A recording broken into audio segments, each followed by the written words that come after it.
He's done nothing wrong. That's prime time we're talking about here. Who is unquestionably one of the greatest athletes in American history, if not the world. And an absolute winner, absolute spectacular. Shedeur was just clowning around, but Stephen A., he wasn't laughing. He called it straight up sabotage, saying people were plotting against Prime's son before he even hit the NFL. What Stephen dropped had everyone's jaws on the floor. Let's talk about that wild draft night. By the time the 5th round of the 2025 NFL draft came up, nobody, and I mean nobody, thought Shedeur Sanders' name would still be sitting there. This wasn't some random quarterback chilling in the green room while teams passed him like he didn't exist. This was a dude who lit up college football. But without question, Shedeur Sanders is the most popular third-string quarterback in the entire NFL. And if you're paying attention to what's going on in Cleveland, okay, the reality is that you have a lot of people there that are anxiously awaiting him stepping on the field. At Colorado, Shedeur threw for over 4,100 yards and 37 touchdowns, dragging a 1-win team into a 9-4 season like a superhero. That turnaround alone should have had teams drooling over him. Across his college career, he completed over 70% of his passes, stacking 14,000-plus yards and 134 touchdowns against just 27 picks, numbers that scream first-round talent. Yet somehow, this man fell to the 144th overall pick. The Cleveland Browns snagged him like he was just another project player. ESPN's Mel Kiper Jr. had him ranked as quarterback 2, a projected top 15 pick, and still, the league acted like he was invisible. What's really going on here? Most mock drafts had Shedeur locked for the 1st or 2nd round. Easy. So what went wrong? How does a quarterback with elite stats, pedigree, and poise drop 3 full rounds past where everyone expected him to go? That's when Stephen A. Smith stepped in, furious and ready to blow the lid off what he thought really went down in those NFL war rooms on April 26, 2025. Right after the draft, Stephen A. went nuclear on live TV. "Shame on you. This is a damn shame. I'm sick to my stomach," he yelled, accusing all 32 teams of trying to teach Shedeur a lesson. His voice kept rising as he called it what he believed it was, collusion. He said owners had teamed up to keep Prime's son in check. His daddy may be the greatest athlete we've ever seen in American history. I mean, we could throw Bo Jackson out there, we could throw a few others out there, but how can we definitively say we have seen a greater athlete than primetime Deion Sanders? But punish him for what? According to Stephen A. and other analysts, this wasn't about Shedeur's skills, not his arm, leadership, or decision-making. The problem was his last name. His dad, Deion Primetime Sanders, was too big, too bold, too loud for the league's comfort. Deion's legacy still echoes, a flashy corner who could shut down anyone, steal bases in the summer, and trash talk like no one else. He lived life out loud and never apologized for it. But apparently that same swagger spooked NFL executives. Reports started leaking that multiple teams wiped Shedeur off their draft boards entirely. Not because of football issues, but because ownership flat out said, "We don't want that guy." Even radio host Boomer Esiason dropped a bomb, saying sources told him owners had directly ordered GMs to stay away. Their excuse? They feared Deion would hover over the team, question coaches, and bring too much attention. Imagine that, a quarterback paying the price for his father's charisma. Some execs claimed the Sanders family wanted to control everything, from what team drafted Shedeur to where he'd play. Rumors started flying that he'd bombed interviews, even taking FaceTime calls mid-meeting and demanding teams promise him a starting job right away instead of letting him develop. One anonymous GM called him entitled, saying Shedeur torpedoed himself by talking about changing team culture before throwing a single NFL pass. Like primetime talking before the draft about how his son gonna listen to him, how they're gonna evaluate the process, and his son gonna do what his daddy wants him to do. We gotta remember stuff like that. Another official said he acted like he was ready to run the building on day one instead of earning his spot like every rookie should. But here's where Stephen A.'s take gets way too real. If these red flags were that serious, why didn't a single team leak them before draft day? Why did every major scouting report, ESPN, CBS, NFL Network, still grade him as a first-round talent? None of it added up. That's when whispers started turning into accusations, that this wasn't about interviews or maturity. This was a setup. Pro Football Hall of Famer Eric Dickerson hinted that teams were told not to touch Shedeur, possibly by Commissioner Roger Goodell himself. He said the message was clear. The league wanted to remind star families who really calls the shots. Then Antonio Brown threw gasoline on the fire, claiming owners blackballed Shedeur because they hated how outspoken Dion was about the NFL. They didn't want another Sanders with power, pride, and a voice. And just when people thought the drama couldn't get crazier, it did. After that brutal slide, the Cleveland Browns scooped up Shedeur with the 144th overall pick, dropping him into a crowded, chaotic QB room with Joe Flacco, Deshaun Watson, and rookie Dillon Gabriel. But here's the twist. That move didn't look random. Some say it felt too convenient, like Shedeur had been placed there on purpose. And you know, if anything's holding them back, what's really, really holding them back, more so than anything else, it's their offense. It's not their defense. Depending on who you ask, Cleveland wasn't just a new team for him. It was a trap waiting to happen. Cleveland Browns owner Jimmy Haslam, famous for meddling in team decisions, dropped a bomb that had everyone talking and gave Stephen A. even more fuel for his collusion theory. On July 29, 2025, Haslam told reporters, "I didn't think Barry would draft Shedeur." That's Andrew's call. He made the call to pick Shedeur. Let that sink in. The owner of an NFL team talking about a fifth-round pick like it was breaking news, and publicly washing his hands of the decision, basically saying, if it fails, blame my GM, not me. That one quote flipped the NFL upside down. Stephen A. pounced instantly, accusing Haslam of setting Shedeur up to fail on purpose, calling it a publicity stunt that put the young quarterback in a no-win situation.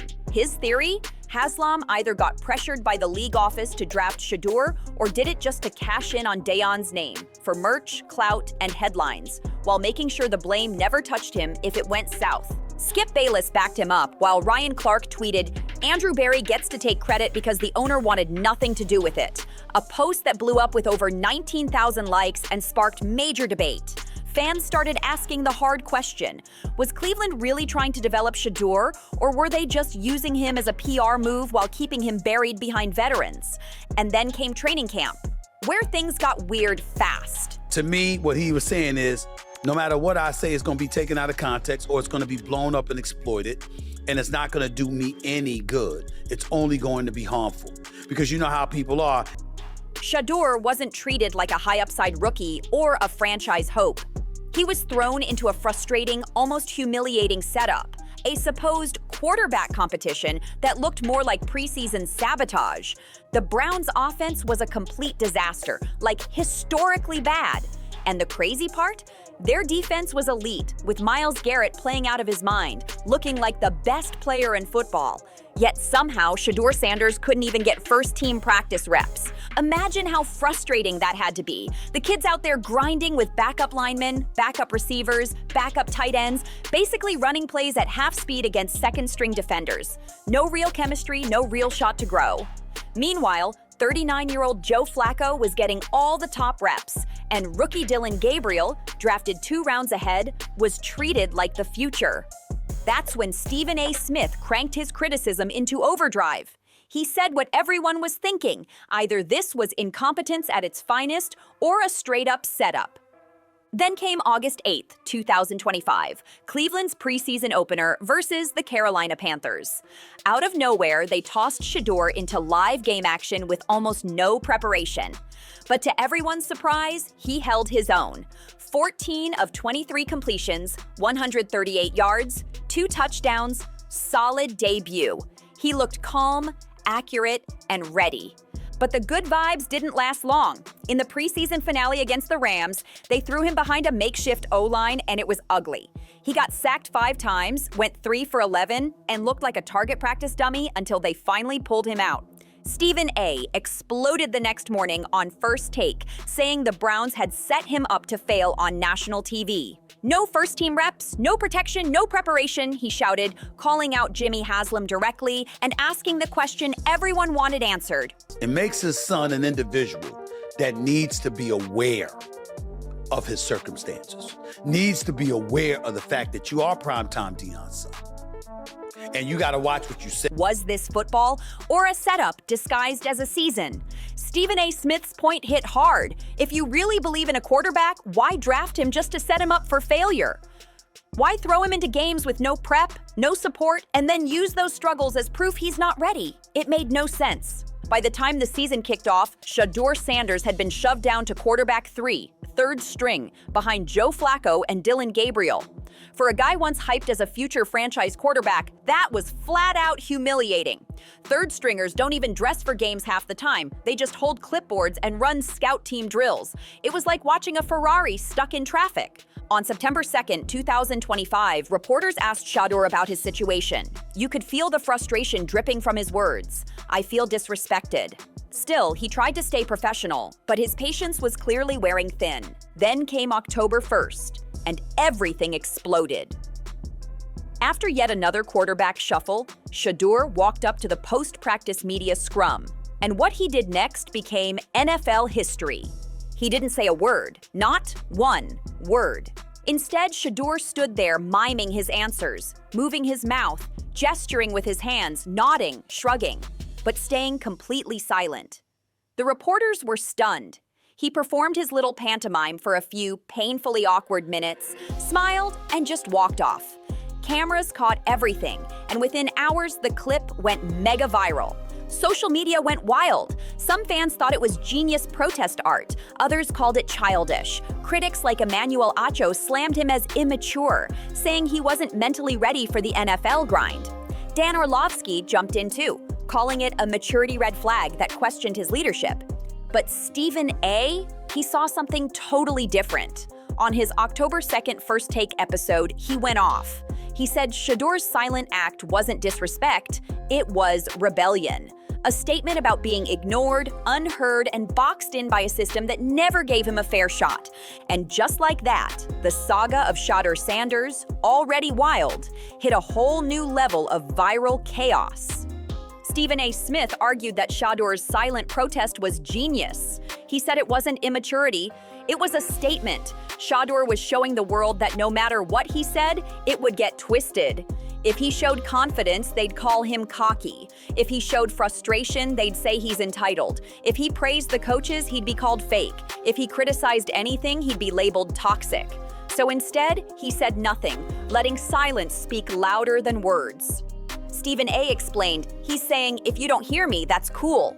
Unless Dillon Gabriel goes out there and plays lights out and has Cleveland in position to legitimately compete for a playoff spot, you are going to see Shedeur Sanders this year. People prejudge him. He slammed the media for treating Shedeur like a villain just because of who his father was, pointing out how other rookie QBs weren't under the same microscope. But Stephen wasn't done. He came back the same day with one of his most explosive takes ever. He ripped the Browns for keeping Joe Flacco as quarterback 2 ahead of Shedeur, calling it politics at its finest. He shouted, "Why is Flacco at QB2 when we all know it should be Shedeur Sanders? What the hell is going on in Cleveland?"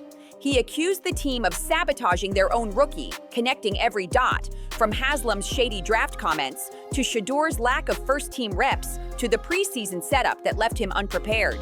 Stephen A. called it a pattern, not coincidence. And the timing? Brutal. The Browns were falling apart, a 1-4 start, the offense looking dead, the quarterback play flat-out embarrassing. Flacco's veteran experience was turning into disaster, a 58% completion rate and 5 interceptions in just a month. Rookie Dillon Gabriel had moments, but clearly wasn't ready. Yet through all that mess, Shedeur stayed glued to the bench, wasting away while Cleveland's season went up in flames. Fans were furious. They flooded social media begging for him to start. His jersey was flying off shelves, one of the team's top sellers, and he hadn't even played a single regular season snap. It was becoming painfully clear the Browns had a star in waiting, but instead of letting him shine, they were burying him alive. As September bled into October and the Browns' season spiraled into chaos, the conversation around Shedeur Sanders took a dark turn.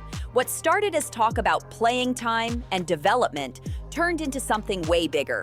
Accusations of racism, discrimination, and even collusion within NFL ownership. By late September 2025, with Shedeur still chained to QB3 and no real shot at playing, big voices in sports media began speaking up. One podcaster flat out said, "They'll never let Shedeur Sanders play. Racist ownership won't allow it." They pointed out the obvious contradiction. His jersey was the top-selling rookie uniform in the league, yet he wasn't allowed near the field. These weren't random internet takes either. Cam Newton jumped in, saying on his podcast that teams were milking Shedeur's name for hype and marketing, but refusing to give him a real opportunity to prove himself. Jason Kelce, fresh off retirement and building his own media empire, publicly warned owner Jimmy Haslam that the Browns were creating a full-blown PR disaster. Then came the mime incident, and it lit social media on fire. One viral post summed it up perfectly. 2025, racism still alive. It blew up. Tens of thousands of likes, retweets, and emotional replies from fans who saw the situation as bigger than football. To them, this wasn't just a benched quarterback. It was a symbol of how the league still treated confident young black players with suspicion. Analysts started connecting the dots, saying Shedeur's draft day freefall wasn't just bad luck, but part of a pattern that's been haunting black quarterbacks for decades. ESPN's Ryan Clark caught major backlash for saying it out loud, that traits called confidence in white quarterbacks were labeled arrogance in Shedeur. The double standard was obvious to anyone paying attention. Why was Shedeur seen as cocky for believing in himself when guys like Josh Allen and Patrick Mahomes were praised for having swagger? It didn't add up. Meanwhile, the collusion theory kept gaining traction. According to insiders, owners wanted to send a clear message, not just to Shedeur or Dayon, but to every outspoken athlete and family. You don't run the league. You don't criticize ownership. And if you try, we'll make sure you pay the price.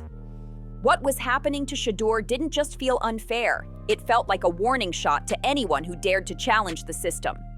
Shedeur Sanders' shocking fall to the 5th round, despite playing like a first-round talent, was seen by many as a punishment, a public warning of what happens when you don't stay in line. But not everyone bought the racism or collusion claims. Dave Portnoy from Barstool Sports blasted Stephen A's theory as insane, saying Shedeur only slid because of his own mistakes, skipping workouts, giving poor interviews, and coming off as too demanding in team meetings. Even Browns GM Andrew Berry tried to shut the drama down. He claimed the quarterback depth chart was purely merit-based, saying rookie Dylan Gabriel's mobility and college reps made him the better short-term option. He denied any race, politics, or ownership drama had a thing to do with it. Still, as of October 3, 2025, Shedeur remained QB3 without a single regular season snap.